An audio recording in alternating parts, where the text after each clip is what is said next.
Hey listeners, Dan Harris here, host of the 10% Happier podcast. Imagine all your audio entertainment available in just one place. That's what the Audible app is all about. With Audible, you can always find the best of what you love or discover something new. Audible has an incredible selection of wellness titles and originals like The Light Podcast by Michelle Obama, Work It Out by Mel Robbins, and Confidence Gap by Russ Harris. Membership includes access to Audible Originals, podcasts, and tons of audiobooks that you can download or stream as much as you want. And as an Audible member, you can choose one title per month from an ever-growing catalog of titles to keep. The Audible app makes it easy to listen anytime, anywhere, whether you're traveling, working out, doing chores, wherever your day takes you. New members can try Audible now free for 30 days. Visit audible.com/Harris or text Harris to 500-500.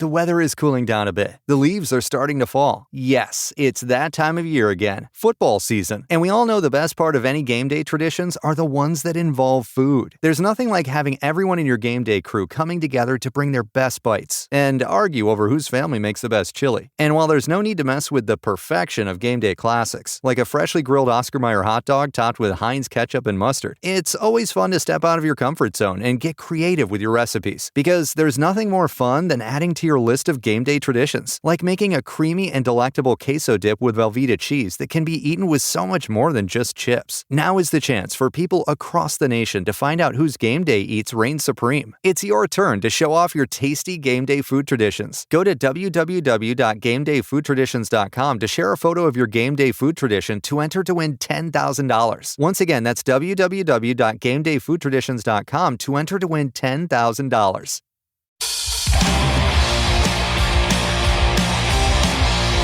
This is Full Change with Tom Laidlaw.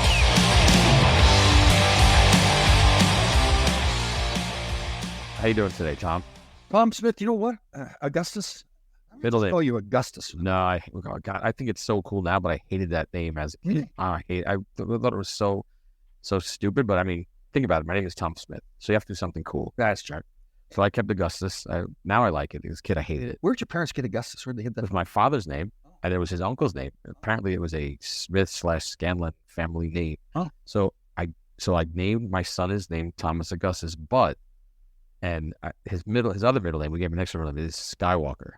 Oh. So we want to do something cool. My other daughter, Julie, has a cool nickname too, a cool middle name. But I was so hesitant to do it because I just felt like I didn't want him to be named after me, or I was already kind of embarrassed about that at first. Right. And then Christine's like, you have to do this name, and I'm like, I want to give him that name. The Tom part of this is the Skywalker. No, the Skywalker. The girl, we let our daughters pick the middle name. Oh. Julie, my older one, wanted him to be Thomas Jefferson, and Molly wanted to be Thomas Skywalker. So she wound up winning, but Christine's like, give me that birth certificate. She filled it out. She's like, we're doing this. So shout out to my wife. Yeah. Thomas has the coolest name. Yeah, I Middle name. older like that. Wow, that's a pretty cool name. But but it's Tom Smith, man. It's almost as boring as Tom Laidlaw. My mother's way, like, if I do something wrong, at the time I walked in, You got the middle name? Thomas John. Oh, I get the full middle name with the look and everything. I walked into it. My sister got married. I walked into the house with the tuxedo on and the mud all over it. Yep. Thomas John. Well, no one ever called you TJ? Yep. Sometimes I think my father did once in a while. Yeah. Yeah. Come on, TJ. Yeah, my father was John Donald Laidlaw. They would call him John. JD. Oh, no, Don, really? Yeah. There's another one too that they had JD Laidlaw and Son. Oh, that's so, yeah. You must have liked that. Yeah, I thought it was pretty cool then. But when he came to me, 13, 14 years old, asked me if I ever wanted to be a farmer. And all I want to do is play hockey. Oh, no. Did you see the disappointment in his eyes? No, you know what? I look back at it. I don't think there was, because back on the farm, we didn't make a whole lot of money. So there's it was farming. So there's no the retirement package or anything like that. You just ate, you sure what you made. So I think he felt like, okay, good, I can get out of the farm, go and being a firefighter. He'd been a part-time firefighter, an ambulance driver. So late 30s, early 40s, to make a career switch from being a farmer. Now he's going to be a firefighter. Again, he already had his foot in the door. That's old to become a firefighter. Yeah. That's pretty cool. He was going to the fire colleges all the time, so he didn't want to just be a firefighter. He want to learn. He was a chief. And he really worked to be the chief too. So I look back at that, and I think about when I left playing and became an agent. I just didn't know any different, because I'd watched him do that and just move to the next. Yeah, that's but it's interesting that you didn't want to follow in your father's footsteps with the farm. And I think a lot of us have that in us. I did the same thing when I graduated high school. I had no idea what I wanted to do. My father, I love my dad. I love my mother. My father's like, you're going to work for the phone company, which is what he did for 30 years, right? I don't want to do this. So I took the test. I got passed. I got hired. And the night before I was supposed to go to Brooklyn to start working, I was like, I can't do this. I'm going to go and figure out a different path. So one day I could end up on a podcast with Ranger defenseman Tom Laidlaw at number 2. But no, I didn't want to follow in. And I loved him. I respect him. He put us, took care of us, but I just didn't want to do that. I want something else. And I think that's natural for kids. But it's interesting, that little statement you made there. I know we're kind of joking around, but you said where didn't know where you're going to be down the road. You joke around, do a podcast with me. I felt for me, I obviously had the goal of playing in the National Hockey League, but even like the agent business, the broadcasting, doing the stuff now, the motivational speaking, I think some of the best things that's come to me is when I had somewhat of a desire to go in a certain direction, but it was more just get up and go every day, right? Do your job every day. Yep. You never know what opportunities come up. Like I never thought that I'd be doing podcasts with you, but never thought I'd be doing podcasts about mental health and all those kind of things like that. You didn't think like one day I'll find a young fan there, that kid in the blue seats. No, but that's amazing. Like life takes you in different journeys, and if you're too rigid, obviously, you gotta move. And all of that's basically the theme of this podcast is all these guys have made these changes after some of them have had an easier time than others, but these guys have done something different. Some of them doing really cool stuff. Like I think back to Clint Malarchuk. He's a horse dentist now. Yeah. Cool. Which is incredible, and a chiropractor. So he's massaging. It's so. We'd love to get Kovalev on the show too. We went to Dallas. I got to know him a little bit more. He was part of the. Who was that? Alex Kovalev. Oh, sure, yeah. So he's got his pilots. Yeah, helicopter. Right? That's nice. He does both. Yeah. So, but I mean, you think about some of the odd things. Who else became a firefighter? I think Thomas Sanson was back in Sweden. Really? Firefighter. Yeah. Oh, that's incredible. Yeah. Mike Allison worked in the Border Patrol up in Canada. Sure. Oh, Grant Jennings fixes airplanes. Yeah. Sure. Yeah. People do some really cool things. I think especially back then, we didn't make much money. Right. So these guys have to go get careers. Again, sitting on the bench there with some of the younger alumni guys, Binsky and Aaron Veros. Is that how you say his name? Voros. He didn't. Right? You actually were close enough. Yeah. Judges said that was good. Right. Good. Close enough counts in horseshoes and hand grenades. Yes, and in this podcast. Yeah. But I was sitting on the bench. Hey guys, so what do you do for work now? And you like to me work? I've got investment properties. Well, I mean, I think you said the most you made in the season was 300,000, just a little over 300,000 my last year in LA. So Dubinsky's, he's probably making $1 million when he retired. And that's over multiple years. So those guys, if they're smart. I was saying, because you figure, okay, so if I made $300,000 living in Los Angeles, so pretty much half of that goes to taxes. Right. Then you got living expense, you got to pay your agent, you got living divorces, alimony. The point. But this thing is, they get upset about all the money the guys are making now. I said, well, listen, here's my retirement package. My first ex-wife got half of whatever I made. My second ex-wife got half of that. That's my retirement plan. So your third ex-wife will get what? The pit. So, okay, we got to follow this. What's everybody seen Bachelor? Bachelor show? The Bachelor? Bachelor, yes, The Bachelor show. I've never seen that. But you know what its premise is. It's like Survivor, but without the island. Right. So I know it's multiple women, and they're Bachelorette too, right? Yeah, it goes both ways. I used to work with people who were like in fantasy leagues for this, which is crazy. Oh, yeah. Like Bachelor fantasy leagues. Yeah. So now they have a senior Bachelor. I think it's called Golden Years. Oh, that's all you, man. So I was approached a couple of years ago by a person from a marketing company, suggested that I put in an application to do. The idea is like you have to be over 65. Oh, see, so that's no good for you because you got to date another 65-year-old. Yeah. Oh, that's not your wheelhouse. And the idea is too that the premise is supposed to be that you want to get married. I'm not. So we've established on this podcast that you're a height bully. Now you're an age bully too. Well, I'm an honest person is what I am. I tell the truth, what my desires are. It's like that. Who's the actor? Jonah Hill. Jonah Hill. You're Jonah if he's from Sweden. Yeah. I'm a gift at that, right? No, it's names like that. Yes. So he got in trouble the other day in the media because he wrote to his girlfriend and she posted it online. What his expectations? Oh, his rules, right? Yes. For a relationship. Her like butt cheeks out on Facebook and Instagram like that.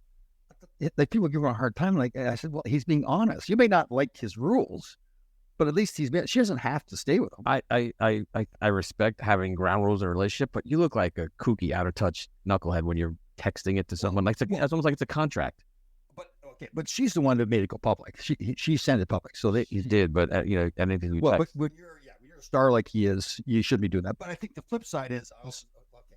So he's being very honest. He's writing it down, so they can't come back later on and say I didn't understand this. Like some of my relationships in the past have been like that. Was it really? I didn't know you were thinking. Well, yeah. Are you shocked that you didn't tell it? Now I'm not. But it's not time. But no, I love the idea of not so much a contract, but basically he's like, these are my expectations. But when you text it, you just look like a wacko, you know? Well, I guess, especially if you're some normal guy, but you're a star, you know that she's a young girl. If it doesn't work out, she's going to use that to her course. And especially, I mean, if your name is Yona, that's going to be. Yona. Have you ever seen a movie with Jonah Hill in it? Yeah. Where was he in the one where they went to Vegas? Him and what the guys went to Vegas? No, that's Zach Galifianakis, The Hangover. Yeah. No, that was. Oh man, he's super bad. You don't watch movies, man. Oh, how about his? They're teachers in school. They're like planted, like they're police officers that had to pretend they were teachers. Oh my God, you're talking about 21 Jump Street? Was that what it was? Wow, you watched that movie? No, I don't. But who is he in with it? The one guy is. He's Channing Tatum. Channing Tatum. No, is it Channing Yeah. Tatum? Okay. Yeah, I don't think so. I think you need to watch some better movies, man. You can't just subsist on watching John Wayne movies. I don't watch it. No, that's true. You watch the YouTube police audits. Yes. Which do actually, they hold your attention when you watch them. Right. You get to see. It's why I like it is it's not somebody's accounting it. Somebody else like say, okay, this is what happened. You're actually watching it. Yep. So I'm learning more and more of that, like, talk about watching the news all the time. It's somebody else's opinion of what's the events. Like I want to go research myself, find out what's going on. I wasn't like that before. Actually, I was doing a show with this woman. She was an epidemiologist out of Virginia Beach. Her husband worked on nuclear submarines. Wow. Really intelligent woman. And she taught me that, like, about the medical world, like, all the vaccines and all that. Sure. She's telling me, do your own homework. Don't listen to me or anybody else. There's all kinds of research out there to find out stuff. Well, you have to. And everyone does that. But that became like a dirty word with this whole pandemic. People are like, why are you doing your own research? Trust what we say, which no matter what side you fall on. Yeah. Research for yourself because you inform yourself because it's all, make your own decision. Yeah. So you know what doctors, they sometimes, like their testosterone replacement therapy has become a bigger thing now. Some doctors you talk to, they don't know about it. So they say, no, you can't. Can't do it. But others, because some just told line.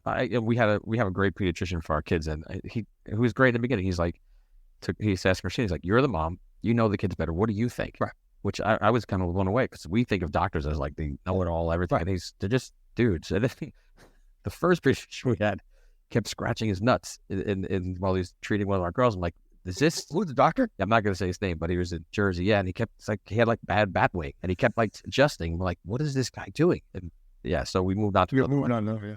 But our my doctor, our dentist when I was a kid was a dentist doctor. Can't remember, Dr. Butcher. It's a terrible name. Yeah, I know. Wow. My father used to always tell a story that he took me to the dentist one time. I was relatively young, and he sat out in the waiting room, and all of a sudden he heard the doctor screaming and me running out the door. Oh, I bit his finger. You took a swing at the doctor? No, I bit his finger. Oh, Mr. Remote. I said, no, I ain't staying. And my dad said, he told the story. It was hilarious, right? Because he hears his scream, and I was just like a bolt of lightning out the door. I didn't stop to see my father in there. I said, well, after this, I'm out. Oh, man, that's awesome. Oh, God. So you stood up for yourself. Yeah. And that's why you don't go to the doctor anymore. No. And you don't need a dentist, obviously, because those chompers are. They're nice. They're good looking teeth. No, I don't. I actually saw a funny reel the other day where a young woman goes, so why don't you guys go to doctors? And the guy gets out and says, okay, well, if you're married, it's because your wife knows everything that's wrong with you and how to fix it. So I don't have to go to the doctor. I just got my wife. No, and you don't have a wife, so why don't you go to the doctor? I have memories. Yeah, you got to get checkups, man. I have nightmares. It's astounding to me because you're all about health, mental health, physical health, working out, eating right, but you're like, I'm not going to a doctor. Okay, but interesting point. And this is really serious. I put a lot of thought into this. So I don't want to influence other people. So I want to be very clear. This is my theory. I think we've discussed it. From the day you're born, you're moving closer to the day that you're going to die. Sure. Right? That's fact of life. Yep. Right? So I want to live my life all out from this day to the end of my existence, right? And sure. I just, two things. My mother went through a terrible death. She had cancer. And again, I don't know if it would have changed it, but they did all the treatments, which I think made it even worse on her. My mother, same thing. I think it was worse. My father had dementia when he died. There was a horrible death for him. And they're luckily, as somebody else is going through dementia, they're usually out of it and not aware of what's going on. It's harder for the family. Yeah, it's different. But I can't imagine myself, again, I'm not being critical of other people. This is my belief. I can't imagine myself not being able to live the full life that I'm living now. And again, if other people want to go live in a retirement home or move, that's totally up to them. I'm not saying it's wrong. For me, I think because I've just led this, I've been very lucky in my life. My life has been one big adventure. I've done all these different things. And I don't want to spend my last 10 years sitting around not being able to do things anymore. Yeah, but I don't think anyone's telling you that. I just think it's funny because you mentioned several times on the show that you said you would have had a longer career had you listened to some of these experts who would tell you to take care of yourself, take care of your back. So now, what if a doctor says to you, hey, you can have an extra 20 years? You say, I think I've learned so much. I do listen to people. That's how I've learned all the things I've learned. So what to eat, what fasting is. It's all good. Right. I fast as well. I think it's wonderful. Again, listen, I'm careful. So if somebody's got cancer or whatever, listen, you've got to do what's right for you. Sure. I don't want to influence people. That's for me. I just, someone's going to take me. There's a great country song where. Of course, there's a country song that said that. Yeah. So again, you're leaning into that stubbornness that you're like, that's the way I'm going to do it. And I'm just going to not listen and I'm going to be stubborn. All right. It's worked out pretty good so far. Good. And who's had a fantastic life is our next guest, who was a number one pick and probably didn't have the career that he wanted, but had a great second career. Yeah. We used to pick on him awful too, but I know. Well, maybe you should apologize this episode coming up. Yeah, we haven't apologized to anybody. Well, you kind of tried to apologize to Robert Picard, but that didn't sort of. Yeah. But Brian Lawton, our next guest, is a first American pick, first overall. Yeah, totally. Had a lot of expectations on him. Had a decent career, but probably wanted a better career, right. And then had a great second career. Good example of a young guy who was 18 years old, drafted first overall, U.S.-born player. Now he comes into this world, right? Yeah. Maybe sick man in some ways, the way we acted.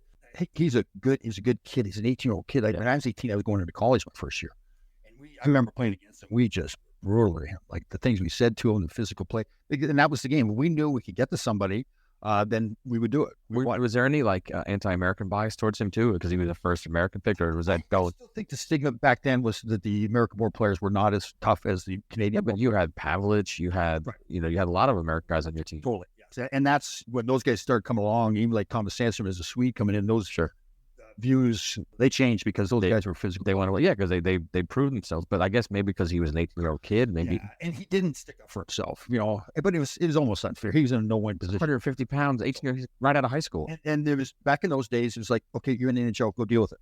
There's no there's nobody there to help you through it. Yeah. Where do you live? Where are your meals? Yeah, that's definitely changed. I'm sure that culture has totally changed now. But listen.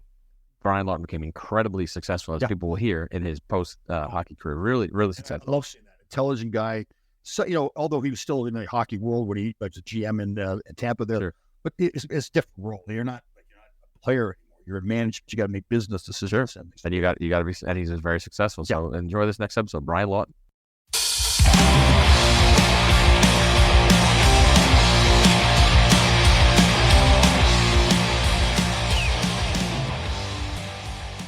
All right, Tom, we got a big show today. We got a former first overall pick, former agent like yourself, and a one-time GM and analyst. We have Brian Lawton on the show today. You've done a lot of things. Sometimes people say I've done a lot of things, but I'm looking at your record here. You've done a lot of stuff. How are you doing there, Mr. Lawton? Good to see you. I'm doing fantastic. It's always great to catch up with old teammates. Even it is, isn't it? Great here that long. I still, you left a lasting impression on me and what a great guy you were. So thank you very much. It must have been a good day then. I don't know, that doesn't happen very often. Wait, a lot of good days. I'd forgotten that we were teammates for a short period of time there. That's right. Yes. Yeah. Were you guys competing agents against each other at the same time frame? Definitely were. Yeah. I think we both started at the same time, didn't we?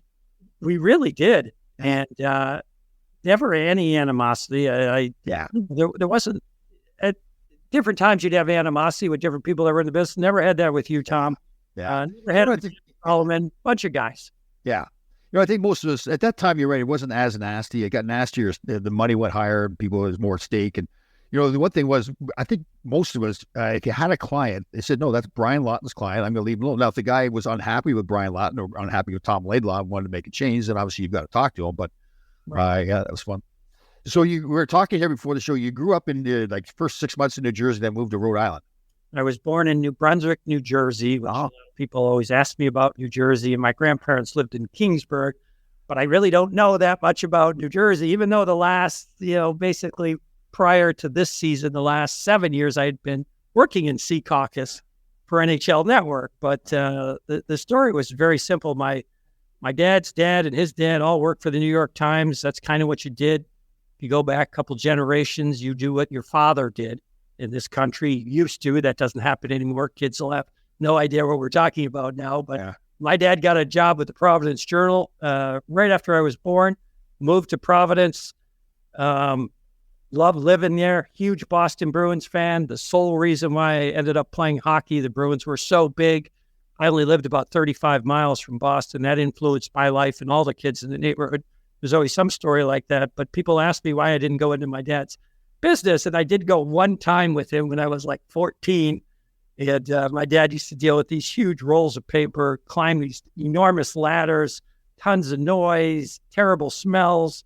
One time I never went back and said, I need to figure out what I need really fast because it can't be this. Yeah. And it left a real lasting impression on me. And I never went back.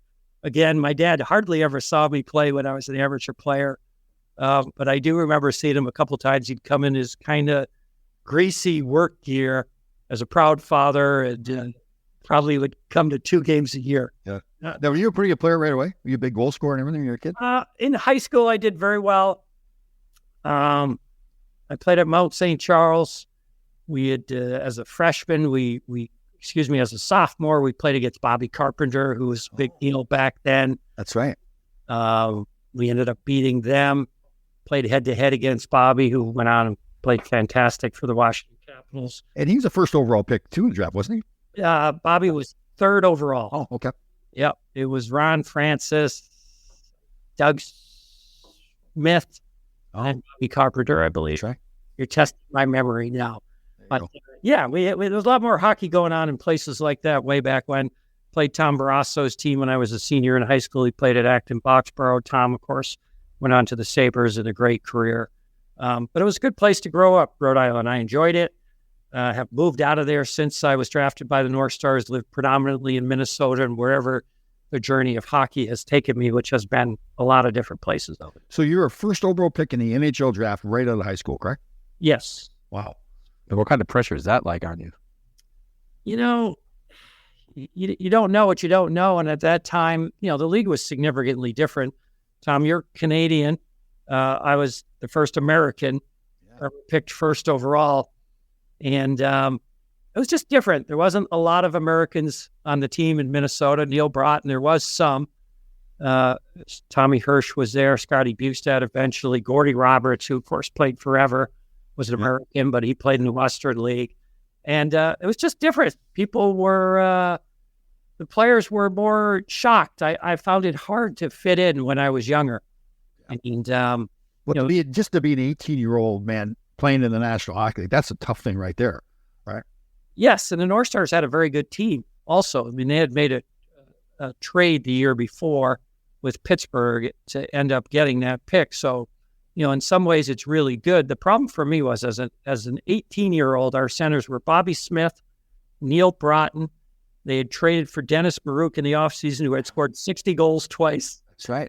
We had George Ferguson, who was a tremendous human and a great defensive player as the fourth center. And it was really a challenge I ended up playing 58 games because I was injured, but, it was a rough first year. I scored about 31 points, which didn't seem terrible, but when you're a first pick overall, that doesn't sit well.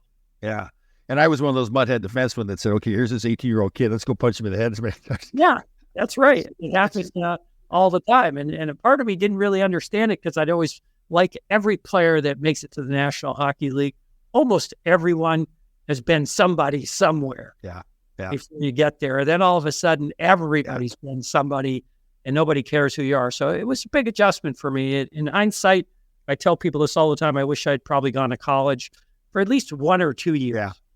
Well, I think back when I was 18-year-old at that time, there's just no way I could have played in the National Hockey League. So, yeah. Plus, they didn't do you any favors too, Brian. They slapped number 98 on you the first year. More pressure on you.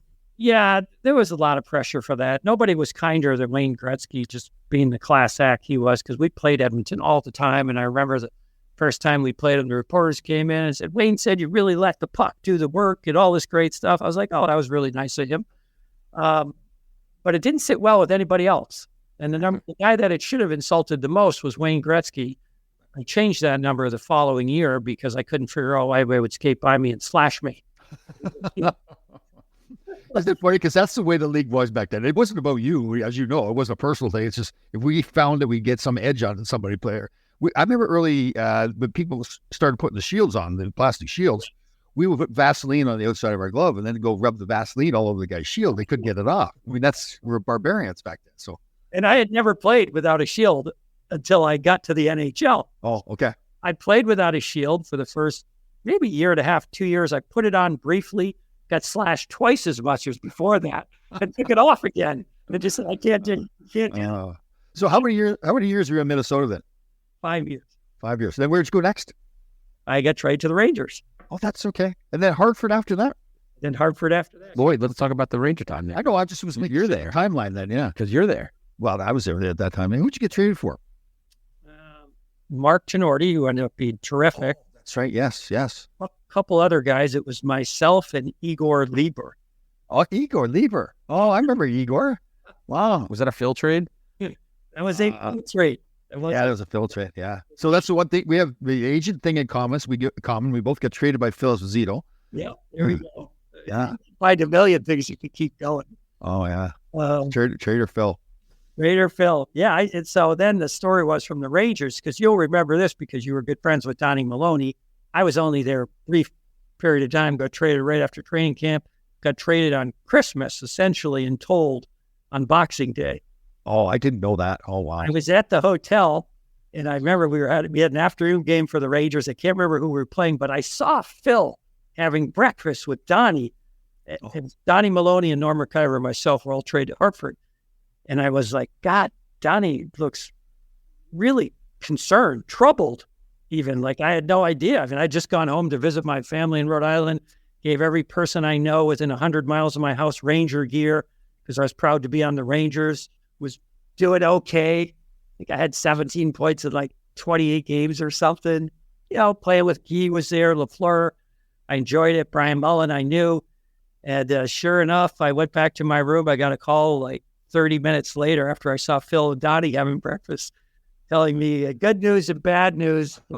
Bad news is you're not playing this afternoon for the Rangers. The good news is get your stuff together, get down to the rink and get your equipment. You're playing for Hartford tonight. Oh, and that's who the Rangers were playing. It was Hartford.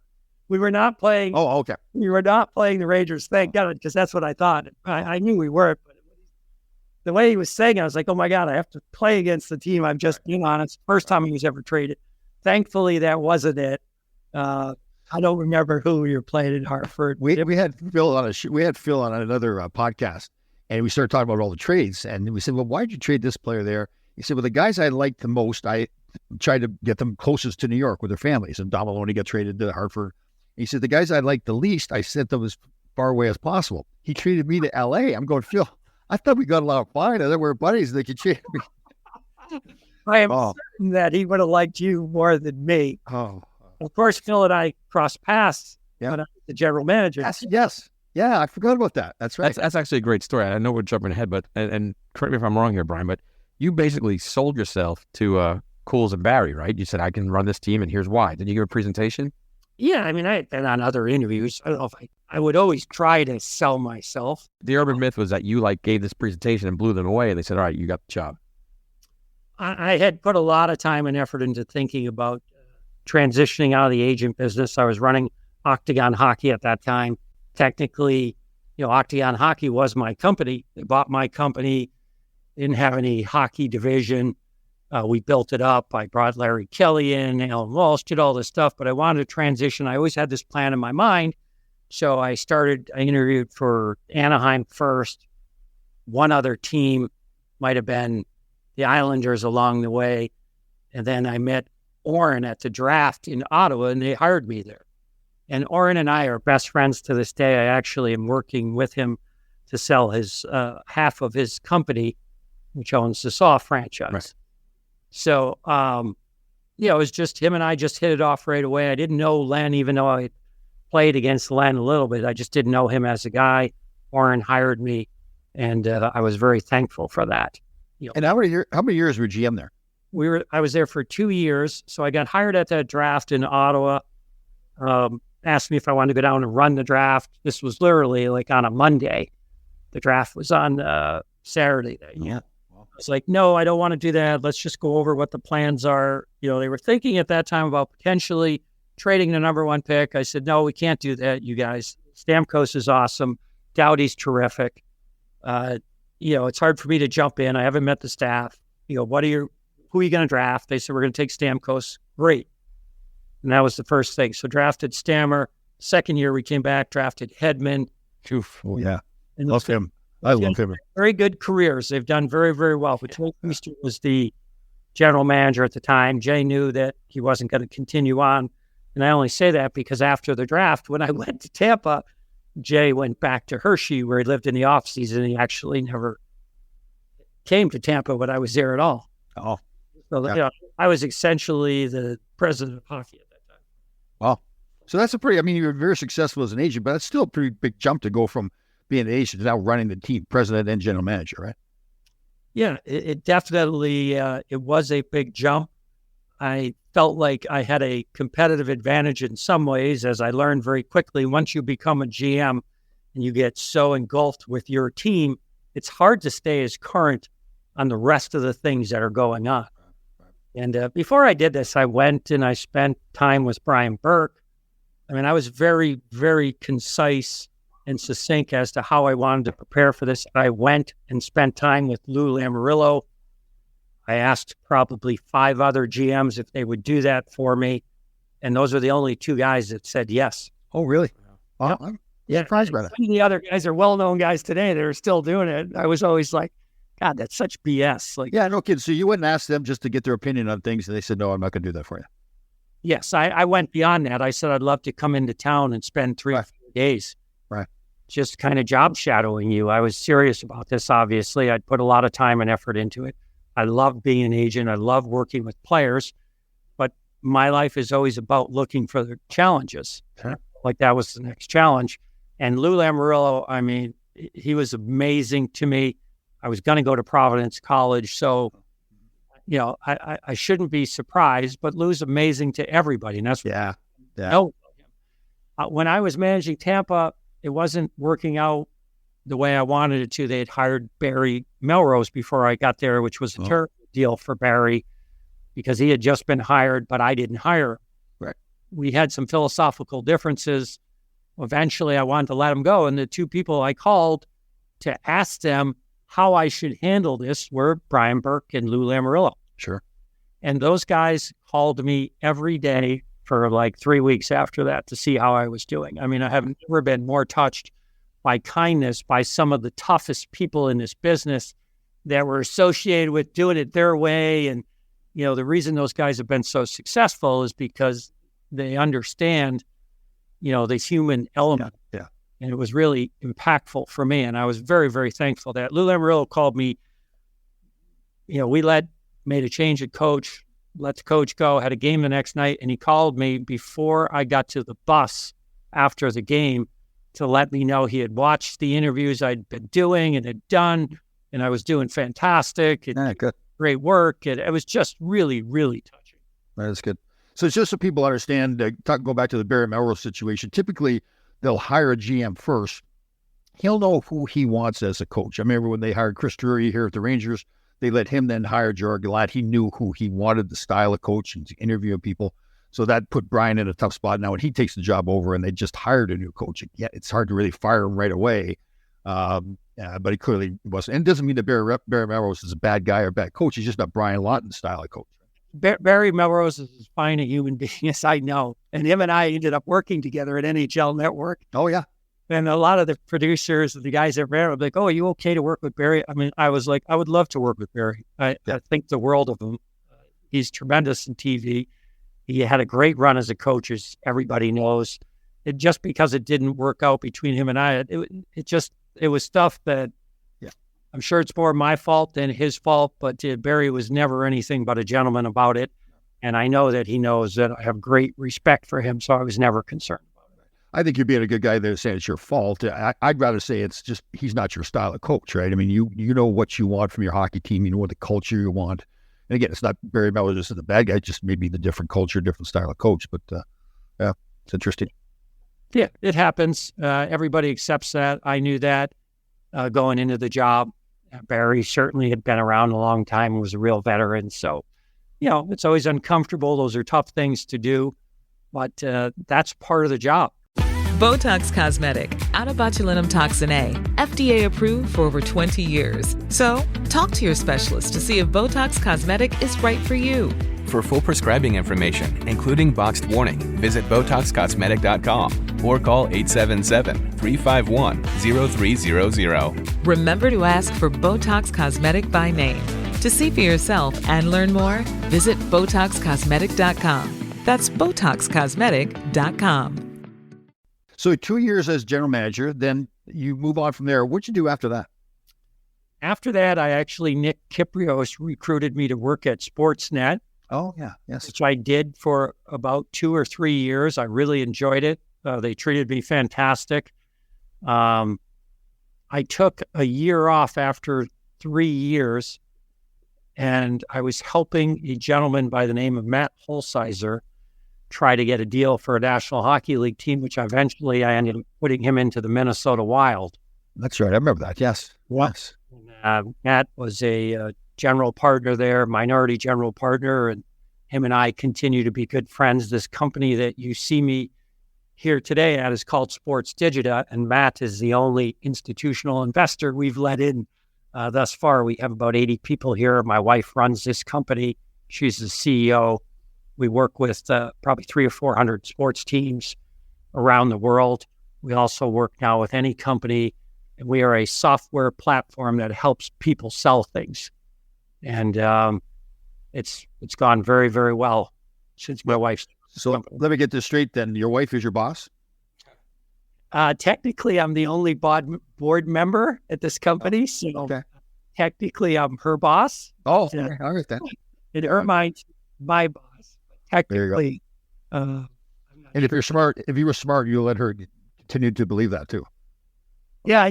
Yes, absolutely. I would never challenge you. My only role here at Sports Digita is that I'm an advisor, and I do anything that has to do with raising funds. If we eventually sell this company, which we have talked about, I will handle all that from A to Z. Very good. And then you worked on the NHL Network for 7 years, you were telling me? Yes, I was there for 7 years. I loved it. Worked out of Sea Caucus. Got to be a little too much away from some of the other responsibilities that I have, whether it be here with Sports Digita or other things I'm working on. But I enjoyed it. Josh Bernstein, who used to work with the Islanders, you may actually know Josh, terrific. Sure. In Being, loved the opportunity there. It was just a lot of fun. Couldn't enjoy the people I worked with more. Just 7 years was enough for that. I would like to eventually get back working for a team. That's what I'm putting most of my time and effort into these days. Do you want to get back to be a general manager?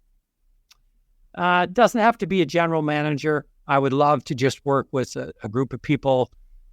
I've spent a lot of time on analytics. I hired the person that runs analytics in Tampa. He's still there, a guy by the name of Michael Peterson. I actually hired a guy for the Washington Capitals. Brian McClellan used to be a roommate of mine. A guy by the name of Tim Barnes does an incredible job.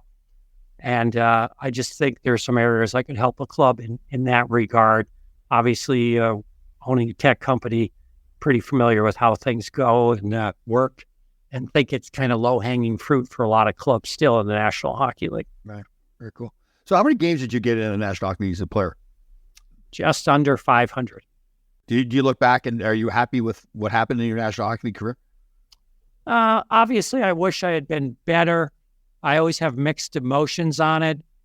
Playing nearly 500 games is quite an accomplishment. Yep, absolutely. I tend to look at the world as a glass half full, not the other way around. And I'm making it to, as you know, Tom, you had an amazing career. You're an amazing player. I saw it up front, close and impersonal. So it's just a great accomplishment. You know how many players you played with. Oh, yeah. Honestly, to play 500 games in the National Hockey League, Brian, you should be very proud of yourself. Yeah. I'd like to say I put it in perspective, and I am proud of that. You always want more. That's just the nature of life. But yes, in general, I've been able to use that to springboard me into some other areas in the game, and I feel very, very blessed. Yeah, very cool. You got children? 3 children. One of them works here in this company. The other one is was a freshman this year in college. And the other one goes to Wisconsin, and he's a junior in college. Hockey players or no? My two boys, the first two, the oldest two, were both hockey players. My one son won a state championship here in Minnesota, and both of them played, but neither one of them wanted to play college. It's a little bit of a curse sometimes. It can be if you have a parent that played, because it's tough on kids. So they enjoyed it. I love that they played, and I love that they're moving on in their life doing other things. That's very cool. So we go back a little bit to your draft day when you actually drafted. Where were you? Where was the draft? Draft was in Montreal at all times back then. Oh, that's right. Yes. Always. Wasn't going to go to the draft. I was finishing high school. I was still 17 at the time. And got a call from somebody. Nobody called me, but called my family. Said, your son really should go to the draft. And I was graduating that weekend and was kind of like, well, I was supposed to graduate. Eventually went to the draft, stayed at the Manoir Lemoyne. I was on my way to the draft that morning. I ran into a very famous young woman by the name of Jodie Foster in the elevator. Oh, yeah. Talked to her for about 15 minutes. I arrived just in time for the draft as I got called, actually. Really? So did you know you were going first overall? No. Oh. No. At that time, information didn't flow the way it is now. The hype wasn't nearly as great either. I put it in perspective. If you're picked in the third round now, you've probably done more media, and fans know more about you than they probably did about all of us. Sure. Then times have just progressed. I think it's fun. I've covered 1 million drafts, as you have, Tom, as an agent, as a general manager. I did the draft all 6 of the 7 years that I was at NHL Network. I've seen a lot of drafts. I understand it. It's a great time for young people, but it is just the beginning, not the end. Isn't that true? That's the misconception, right? That people think because you're drafted, where it is, wow, now you're going to be in the National Hockey League. That's just, the numbers just don't bear out that way, right? There's still a lot of work to be done. No, there's so much work to be done. You don't know that, though. And you're just thrilled to be there, and you see that enthusiasm year in and year out. That's what I've always liked about the draft. I tell a story. Tom hates it here when I tell stories over and over, but I tell about my draft day. I was cleaning horse shit out of the stalls. And So many friends that have these great stories. Tell your So see, he likes to hear my stories, Tom. Yeah. So the audience. So I was cleaning horse shit out of the stalls, and they called. Obviously, no cell phones back then. They called my father at our farm. He then called the other farm where I was working. I go up to the house there. He says, "Well, the Rangers just called to get drafted in the 6th round. So what do I do now?" He says, "Get back out there and finish cleaning shit out of the stalls." That was my draft day. And the Rangers didn't call me for months. I had to finally call them and say, "What do you want me to do?" This was after my sophomore year, because I was drafted as a 20-year-old.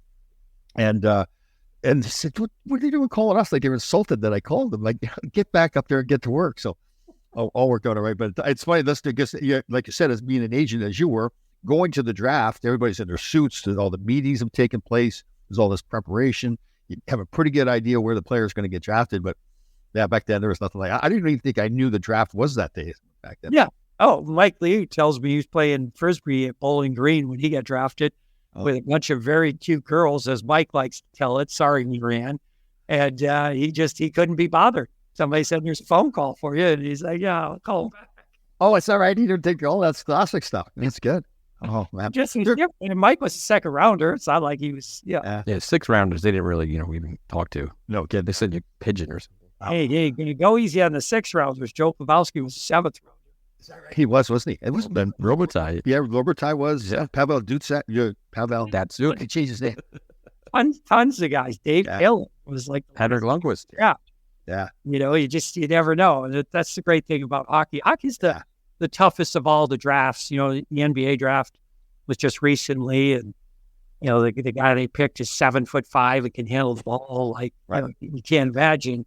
But he's played in a pro league already. Right.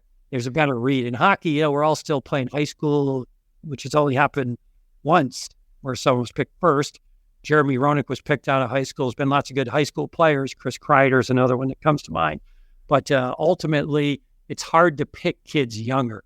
Right. You talked about analytics before. What do you think of the analytics that kind of studies the personality of the players? Do you agree with that or like that? done some work in that area. A lot of it ends up being essentially what's really common now, but even going back 5-6 years, the analytics are AI combing people's social media, trying to give them a score based off of that. It's been pretty junior, I'd imagine. I haven't done that in 5 years. Before that, like when we drafted Victor Hedman my second year down in Tampa, I brought John Tavares, Victor Hedman, and Matt Duchene all to Tampa. That's not unusual. A lot of teams bring the top kids in that you then have a chance to select, but I brought them up there all at the same time. Oh. So they were there exactly the same time. They did their testing together. They did some workouts together. They had dinners together. We met with them individually also, but I wanted to see how they interacted as kids. And they couldn't have been any more different. Matt Duchene was this wonderful human being that was from Halliburton. His parents were realtors, quite a bit outside of Toronto, as you know.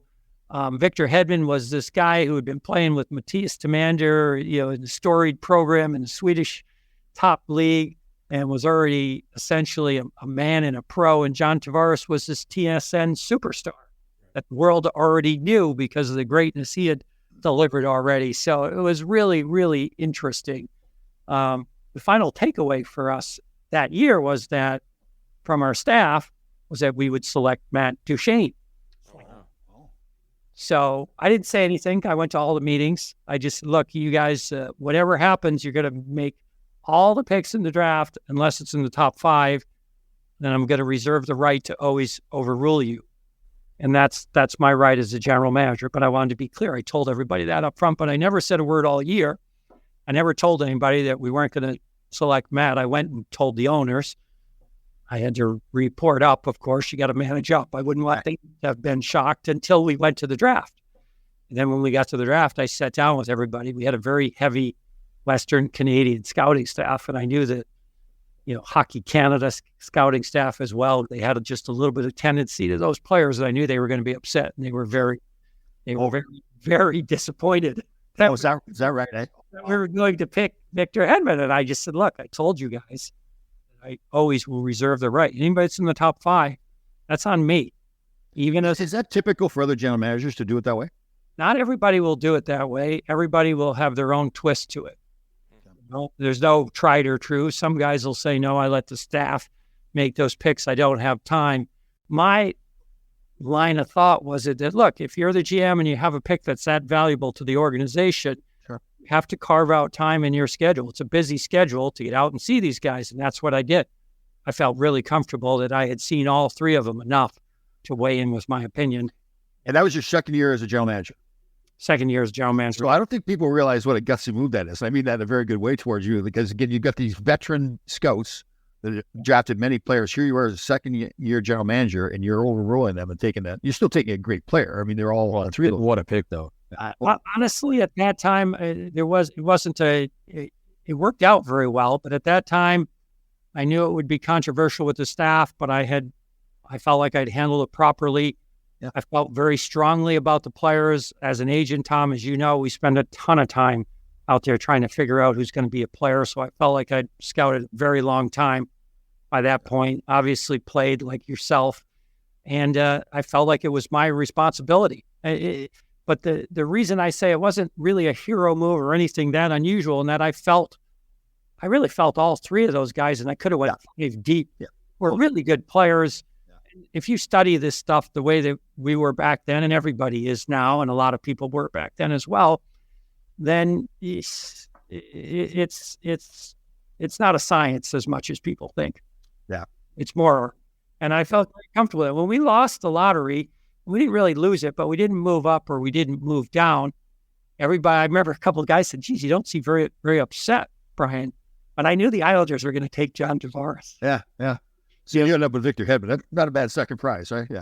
I was going to get a guy that I wanted anyhow, because I was not going to take John. And the only thing that made me nervous that year is that my scouts loved John, and with good reason. John's had an amazing career. We had a bunch of forwards. I had all these reasons in my mind. I just was hoping that I wouldn't have to explain to my scouts that, oh, by the way, not that we're not taking Matt 2, we're not going to take John 1 either. Oh, yeah. That would have, that, in my opinion, that would have been, I would have made that decision. We're going to call you Kevin Costner from the movie Draft Day. Have you seen that? I have seen that movie. Yeah. Yes. Well, did Stamkos lobby for Tavares? Because they obviously grew up together. They were buddies. It would have been crushing for Steven if we had not taken John out. But Steven would never do that. Steven is just like the greatest kid ever that you can ever. He's not a kid anymore. But for me, I'll always think of him and Victor in those terms. We were kids when they started back there when I was there. But no, Steven he's too classy to, I'm sure he would have made his opinion known, but he's an all-in team guy. And whatever the team is doing, he would have done. Have you guys seen that great commercial with Stamkos and Hedman, the baby and everything? That's classic. That's a good commercial. I like that one. It's great. Good. Well, Brian, first of all, thank you very much for coming on the show. I'm glad we got to catch up again. I'm very happy that you've done so well in life after the game. Probably done things you've done, pretty impressive stuff, man. Thank you. You as well. And, we were talking about some of the great things you've done. I love it. It's great to see you. I'm sorry we had such a difficult time. No problem. That is on me, of course, but I'm very thankful that you're able to have me on. All right, brother. Great to see you again. Appreciate it, Brian. Thank you, guys. Thank you.